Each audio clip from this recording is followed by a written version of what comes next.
Good morning mga ka-hunter. At update to tayo sa ating nakuha nitong June 5 lang.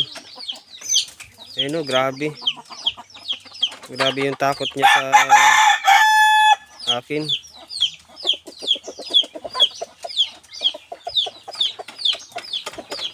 Tumutuka din naman siya mga ka-hunter, pero ay kailapan talaga.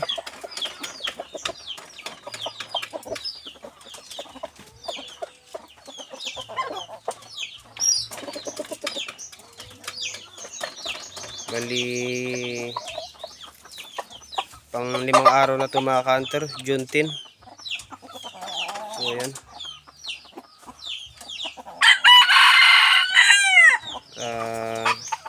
hayaan na lang natin to sa loob ng kulungan mga ka-hunter hanggat di siya babait.